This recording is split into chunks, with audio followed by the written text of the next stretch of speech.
Polavaram Banakacherla project అంశం మీద ఏదైతే ఆంధ్రప్రదేశ్ ఇచ్చినటువంటి అంశం మీద తెలంగాణ రాష్ట్రం కృష్ణా గోదావరికి సంబంధించినటువంటి ఏవైతే రేజ్ చేసిన ఇష్యూస్ ఏవైతే ఉన్నాయో ఇవి రెండు కూడా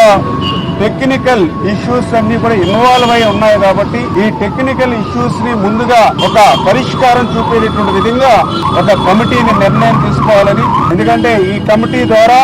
ఒక బేసిక్ మెకానిజం ఏదైతే బిల్డప్ చేసుకుని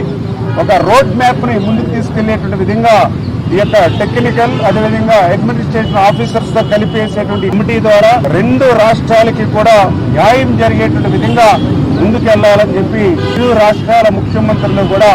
కేంద్ర జలశక్తి పాటిల్ గారి ఆధ్వర్యంలో నిర్ణయం తీసుకోవడం జరిగింది. వాళ్ళు బనకచెర్ల గోదావరి బనకచెర్ల వాళ్ళు కడతామని అడుగుతాయి కదా మేము ఆపమని చెప్పడానికి. ఎజెండాలో వాళ్ళు కడతామన్న ప్రతిపాదననే చర్చకు రానప్పుడు ఆపమనే చర్చనే రాదు. ఉన్న అన్ని సమస్యల్ని కృష్ణా నది మీద గోదావరి నది మీద ఉమ్మడి రాష్ట్రాలకు ఉన్న సమస్యల్ని చర్చించడానికి, సమస్యల్ని గుర్తించడానికి అధికారులు ఇంజనీర్లతో ఒక కమిటీ